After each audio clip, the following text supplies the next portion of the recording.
For the past 14 years, Montgomery College has hosted the F. Scott Fitzgerald Literary Conference, a celebration of American literature. Coming up, we have an interview with Julia Alvarez, this year's recipient of the F. Scott Fitzgerald Literary Award. So please stay with us. Our interview with Julia Alvarez is just ahead.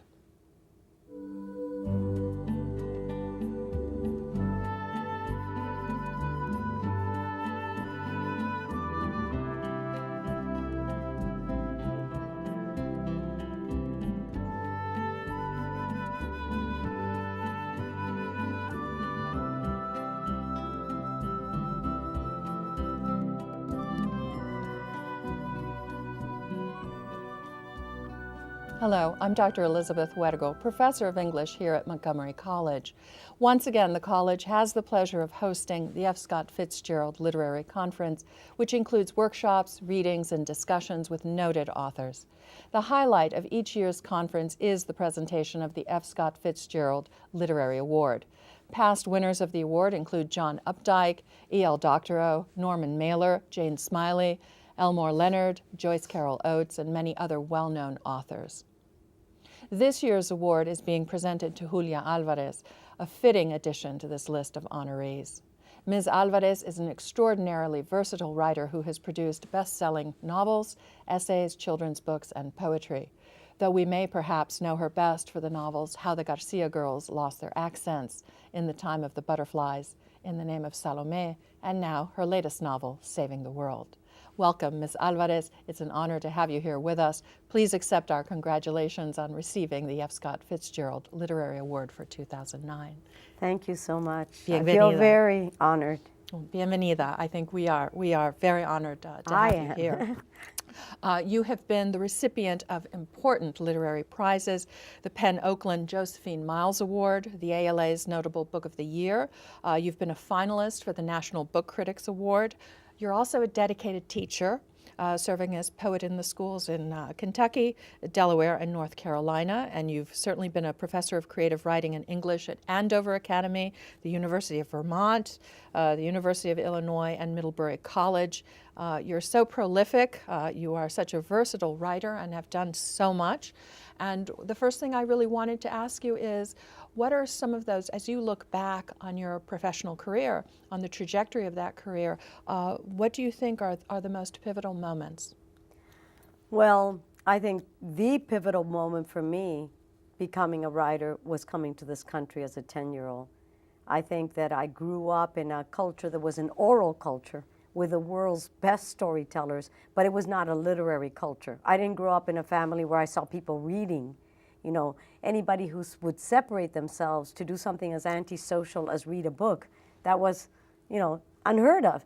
So I never grew up with the sense that I was going to be reading books. I didn't like books. Books were boring. They were at school where we were learning things by rote in a dictatorship. They were not something that I wanted access to. But it was coming to this country as a 10-year-old, having to learn English and pay attention. You know, when you learn your native tongue, you learn it intuitively, instinctively as a kid. But right. When you're learning it and you're a little older a language, you have to be thinking, you know, why are they saying it this way instead of that way? Why that word instead of that word? What's the little shade of difference between amiable and friendly? You're learning these things, which as a writer you have to relearn even with your own language when you become a writer. So I think learning the language, having to be attentive to it, also coming from a very tribal, extended familia, very, you know, belonging to this group, and suddenly being the outsider, having kids, you know, make fun of our accents and tell us to go back to where we came from. I was thrown back on my own resources, and I had to find something inside myself. And at that point, I happened to meet up with a good teacher, a public library, and something that I didn't know. Those stories I used to love to hear from Abuelita and La Tía, suddenly they were in books. My idea of books was these boring textbooks, but the stories were inside there. The only catch was you had to become a reader to access them. And once I figured out that there was a wonderful world of story in there, I became a reader. So I think that experience of immigration and of learning English in a more, as an older speaker, Yeah. really turned me into a reader, which is the beginning of being a writer, Yeah. and then into a writer. And I think if I were to get the second part of that, the other experience, I was writing, and that was before Latino literature or multicultural literature. I mean, women's literature was just starting to come about, and I just didn't see. I didn't see or read books that were like the ones that were inside me. So I thought that wasn't American literature. I thought that, that was sociology, so that I didn't belong. The stories I had to tell didn't belong in the literature of this country. And then I read Maxine Hong Kingston, The Woman Warrior. Yeah. I think it came out in 76 or 78. And I thought, oh my God, this is a beautiful book. This is American literature. And it's about a Chinese American woman, but it might as well be me, a Dominican American woman, because I associated and identified with those dual worlds. So those two were really the big experiences, I think, on becoming a writer. And when were you able to couple that desire to be a writer with a social purpose? Because a lot of the poets that you like so much, that you quote, for example, in the epigraph to Saving the World, Seamus Heaney, the whole idea of being able to write in order to help others, and that literature somehow has a momentum and a quality of lifting people up, lifting their consciousness, developing their consciousness. When did that become really important to you? You have so many things, for example, stories, not just saving the world, but for example, in Return to Sender, there you're helping immigrant Mexican children, migrant children, understand what's happening to them. So there's such a strong social purpose. When did that happen for you? Well, I don't do it consciously, of thinking that there's a social purpose to what I write. However, I think that seeing clearly is very revolutionary. Yeah. I think Chekhov says the task of the writer is not to solve the problem, but to state it correctly.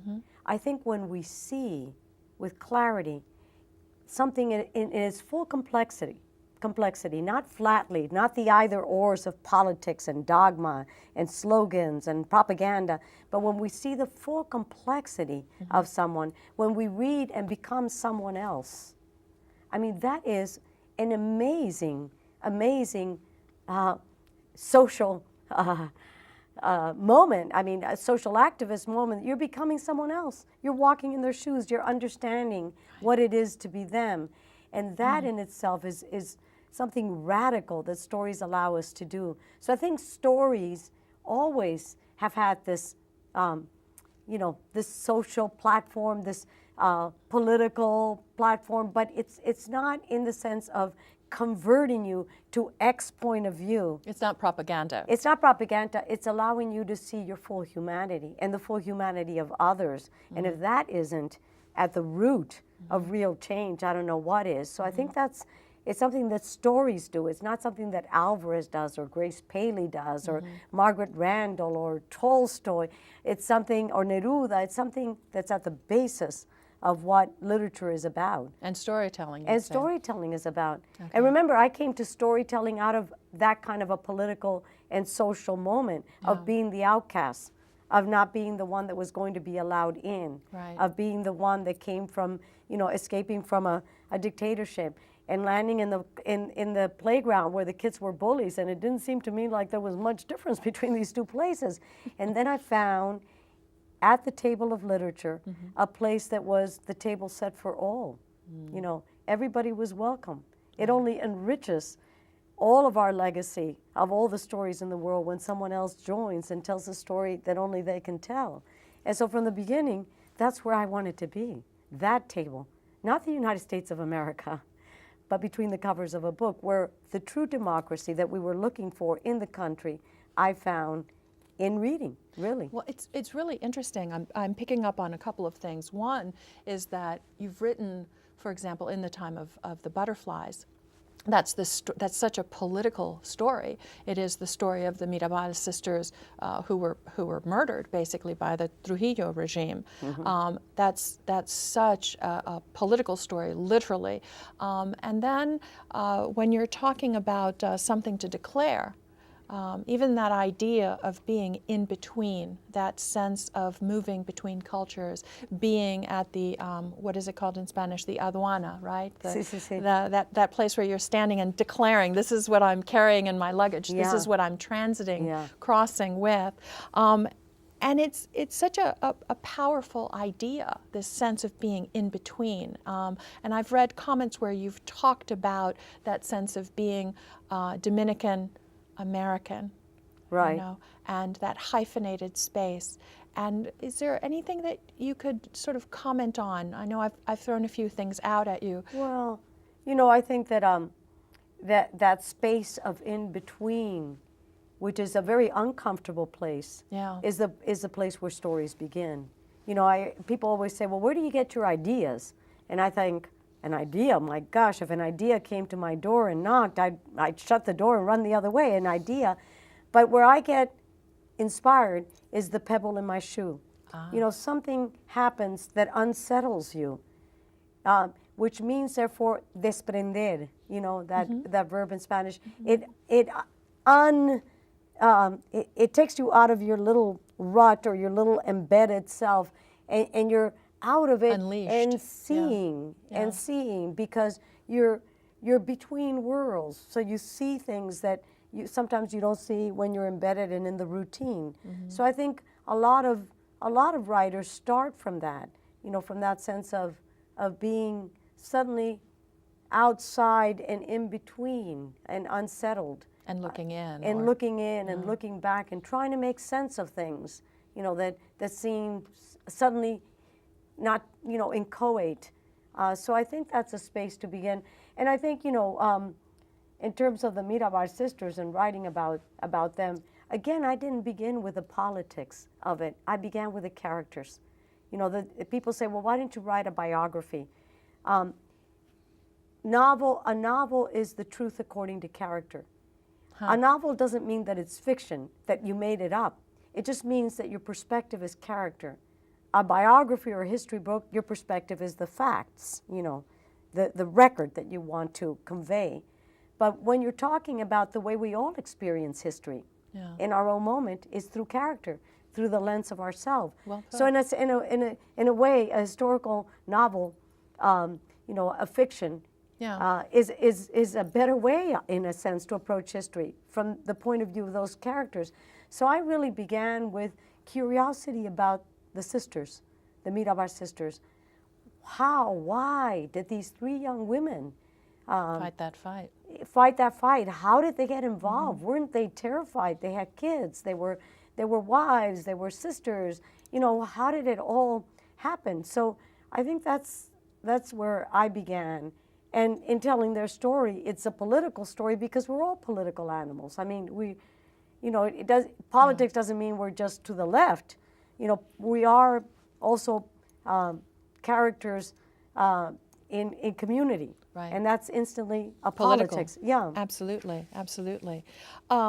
There is this wonderful moment in Once Upon a Quinceañera, coming of age in the USA, that I wanted to read very briefly, and I was hoping I could get your reaction to it. No matter how far I traveled down the paths my education at Abbott might open, I needed to keep coming back to where I had come from, to drink at the springs of my culture, practice my Spanish and merengue, and feel grateful for the time spent with my father, a physician with an office in Brooklyn, in a world that was neither here nor there, which was probably why he didn't care where he was buried, why he always seemed homesick, no matter where he was. Right. Because in-betweenness can be a creative force for some people, for other people. Yeah, I think that, you know, this is from Once Upon a Quinceañera, which actually is the only book I've ever done that was commissioned. Penguin wanted me to do a book. They were putting together authors with a social topic, and so they picked me to do the Latino topic. And I thought, I always get nervous when they do that, you know, because we're a varied group. Yeah. And a Latino topic, I mean, how about being a human being as a you know, a Latino topic? So I said, well, what's the topic? Thinking immigration, something hefty. And they said, the quinceañera. And I said, come on, you're kidding. The quinceañera? And they said, yeah, you know, it's wildly popular, and you know, it's something abuelita wants, the young girl wants, mommy wants, you know, it's really booming business here, and we're curious about it. I said, well, I don't think I'm the right person, but I started going to a few of them, and I realized this is a lens again through which to see what's happening to us as a Latino community in this country. And then the editor said, why don't you bring in some passages about your coming of age? And I was, some parts in the book are about working in my father's office in a Spanish area of Brooklyn, after wanting to become Americanized, like normal old immigrant kid, and suddenly realizing that there was something there that I wasn't getting as I was getting all the advantages of an education, and that I couldn't cut myself off from that or I would die. Now, I think the difference from someone like Papi, who came as in his 40s to this country, is that he had already come of age. He was not reinventing himself as you are when you're coming up. That he had already become a person in one world, and now he was in this world where he just couldn't quite belong except in this little area of Brooklyn. And if he were to go back, he no longer belonged there because he had moved away. So, you know, there are these casualties as you move between worlds, because it's not just, you know, it's not just a great journey, you know, with a great resolution of happiness. People ask me, why did I name How the Garcia Girls Lost Their Accents? Why did I give it that title? Was I saying that people should, that assimilation was great? And I said, well, first of all, novels don't have messages. They don't say, this is the message, because life is always more complex, and that's what it's interested in. But, you know, How the Garcia Girls Lost Their Accents is, you lose some things along the way. You gain and you lose. And you gain some things. And some of the things you lose are, you know, these abuelitos and these parents, and, you know, that belong in this other world, and that you can never be their daughter in the way that you would have been within that home culture. You know, and you know that the more, I mean, Hunger of Memory by Richard Rodriguez talks about this. You know, and many Latinos took issue with the book because they think he's saying assimilation is the way to go. And I think he comes down stronger on that side than I do. But I really think what he's talking about is what happens in that trajectory of the generations as you become assimilated in this culture. What is lost, you know, that you never quite belong back there. Which explains, I think, for me, the elegiac tone, that sense of La Golondrina that I heard in that passage, because it is something gained, but also something lost. And I really wanted to ask you, in terms of being a writer, if that golondrina, that swallow figure, ever is, how important that is to you, whether that's something you keep coming back to. It's interesting because when I was working on Return to Sender, that's the epigraph in the book is from La Golondrina. And I first heard that song as a kid. You know, it was a popular song that would be sung and people would instantly start to weep because there's something about homelessness. The song is about the swallow that goes back and forth in its migration patterns, and that it might get lost in the blowing wind. You know, and that's always the danger of the journey. And I think that part of being hybrid, you know, I tell my students in Middlebury College, my Latino students, we're the bridge people, you know, and you could also call us the golondrina people. We go from one culture to another, but in that trajectory, we create bridges through which other people can come back and forth. And it makes it hard for us, because sometimes we feel so stretched that we think we're going to snap. And sometimes we do snap. And sometimes we do get lost. Once Upon a Quinceañera is about how lost I got as a teenager, because you're trying to negotiate such different worlds. But if you can create those kinds of passages like the Golondrina and create bridges. I think I tell my students, we are the people of the 21st century. The world needs more and more of us who can make these connections and knit us together as a human family, and we need to come together to resolve some of these huge global problems, or we're not going to survive, you know. We have such a large population of Latino students here at Montgomery College. Is there anything that you would advise them, that you would in terms of this seemingly endless transit that we're in, and this bridge building? It is difficult. I mean, my heart goes out to my Latino students because I realize that they're negotiating, you know, such different worlds. It's a great world, a great word. Yeah, and try not to betray themselves or their culture, please their parents, but also find the deep springs that it will, you know, really fuel them for the rest of their lives. And sometimes those are at variance, and it's really difficult. But I think, you know, I think one of the liberating things for my students to hear is there isn't a prescription.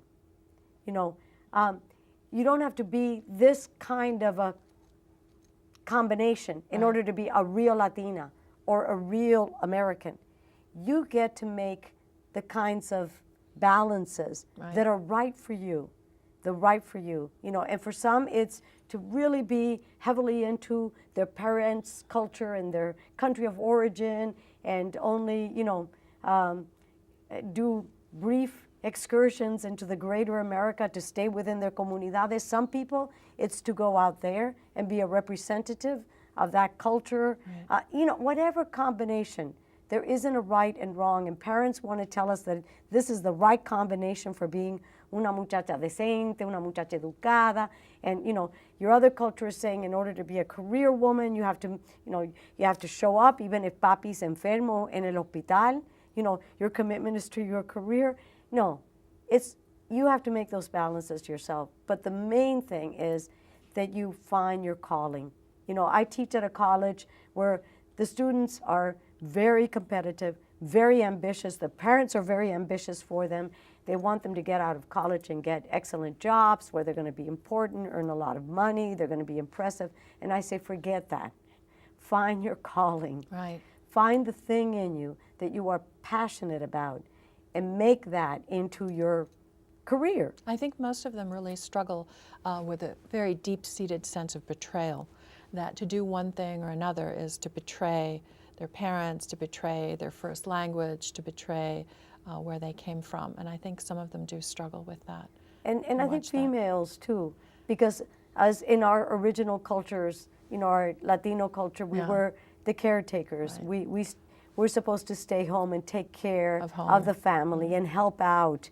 You know, even though our parents come here and they want our education and they want us to be ready to survive in this culture, these are centuries old, you know, currents that are running through them, and they run through us too. So it's difficult. You know, it's inside us too. It's not just from our parents. Right.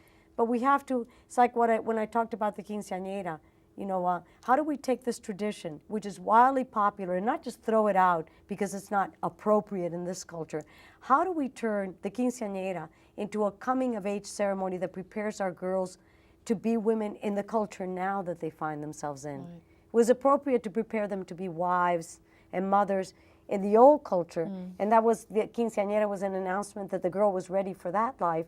But how do we take this moment, you know, and the you know, year preceding it to really prepare our girls to be the women that are the strong, you know, powerful, caretaking women of their community and their country in the here and now. So it's difficult, and they need people like us, you know, to model for them that it can be done, to help them make some of those transitions. Sometimes to call the parents and you know, comfort them and say, she's going to be fine, you know, because they see you as a role model. And if you can be the one that helps them, I think it's so important for the for Latino students to have that. I think you're the one who's helping all of us in transit, actually, I would say. I think that what you're offering us as you're speaking, I'm getting a picture of Alma in my mind. I'm getting a picture of these of Isabel and Alma in Saving the World, who are very much in transit. So I feel that you're speaking to all of us, and it is with great gratitude that I just really wanted to say thank you very much. Thank you. Thank you very, for very having much. me. Yeah. I really appreciate it. Ms. Alvarez, it has been wonderful to see you here. It's wonderful that you've taken the time to be here with us today. We're grateful for the many insights you've shared with us, and of course, congratulations on receiving the 2009 F. Scott Fitzgerald Literary Award. Thank you. Thank Gracias. you. De nada. And thanks to all of you for joining us today. In addition to this interview, Montgomery College Television will also be airing major portions of the F. Scott Fitzgerald Literary Conference, so be sure to check with the MCTV website for air dates and times. Thank you.